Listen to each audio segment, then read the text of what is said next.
So before we get to my number one favorite John Prine song, we're just gonna review my list of top 10 John Prine songs. So number 10, Cheating the Bed, it's a tie. Taking a Rock, and Some Humans Ain't Human, both off the 2005 album, Fair and Square. And I really want to mention these albums together because they really work well in tandem. And both of the songs really express disillusionment with the political climate of that time. So we already mentioned Taking a Rock, using Lady Liberty with the woman metaphor, girl in the White House, disheveled appearance. And then Some Humans Ain't Human as the direct Bush reference. But beyond that, it's also an indictment of individuals that basically are shitty human beings and treat others like shit. So it's still a song that's still relevant. Like you could remove the Bush reference and it'd be more applicable now. So we now got song nine, People Putting People Down from the 1984 album Aimless Love. So it's also an indictment of those who take pleasure in the misery of others. So song number eight, Angel of Montgomery, released in 1971 on the self-titled, so yeah, spoiler. So also notably covered by Bonnie Raitt, and Raitt's version is also gorgeous. And it does probably make more sense that a song written from a female perspective is sung by a woman.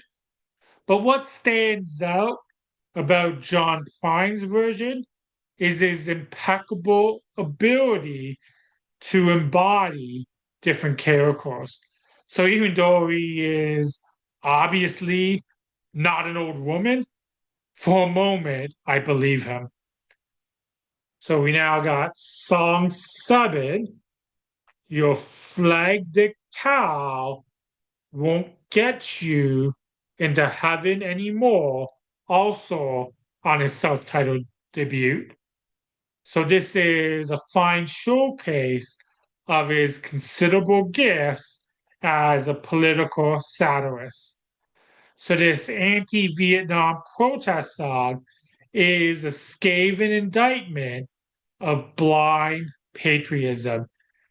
So even consider this line, but your flag the car won't get you into heaven anymore. They're already overcrowded from your dirty little war. So that song really hits hard. And considering the fact that the Vietnam War was a subject that John Prine gone back to a few times, it is good to know that he was actually drafted into the Vietnam War. So his experiences going through that and his experiences observing and interacting with other veterans is part of the reason why he became a pacifist and was such a vocal critic of the war. So concerning that, being a vocal critic of the war, song number six, The Great Compromise, released in 1972 from his sophomore album, Diamonds in the Rough. So we already mentioned the metaphorical imagery of America being a cheating woman. But concerning the Vietnam connection, there's also references to love letters with greetings. So back in those days, draft notices were derisively referred to as love letters, and it featured the word greetings. So with the song, John Prine grappled with the idea of loving your country despite not loving everything about it, such as the Vietnam War. You just couldn't support the war. So we got song 5, Bruise Orange, Chain of Sorrow, in parenthesis, from the 1978 album, Bruise Orange. So this is an absolutely gorgeous song with a climatic and cinematic feel. Also, I just want to note that, I mean, the song is the perfect display of his ability to weave a compelling narrative, but also Bon Iver does a stunning cover of the song as well. So I recommend checking out Bon Iver's cover. So we got song number 4, Unread Photos, released in 1984, off Aimless Love. So as previously mentioned, the song exposes the gender bias that stigmatizes unread murders while giving a free pass to unread photos. But also, I want to mention there's a gorgeous 2019 duet version with Margaret Price. So the song was released as a single to raise funds for the ACLU in the wake of Alabama's passing a law that would ban most abortions. And then, of course, since then, there was the overturning of Roe v. Wade.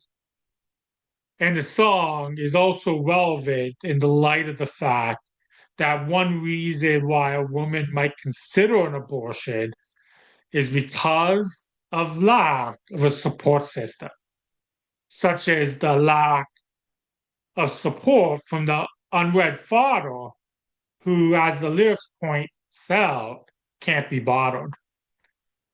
So we now got song number 3, Lake Marie from 1995, Lost Dogs and Mixed Blessings.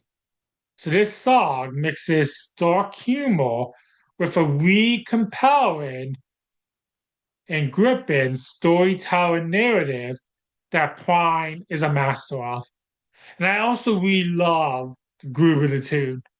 And the groove of the tune also, like one thing Prine's good at is juxtapositioning different musical styles that almost seem to go against what he's singing about. And that's kind of the case on this album too. And I kind of get a kick out of that. How it kind of ends up being different, but perfectly meshes together at the same time. So I think it's kind of brilliant how he does that. So we now got song number 2, Hello in There, also from John Prine's self-titled debut. So the song absolutely devastates me in the best possible way.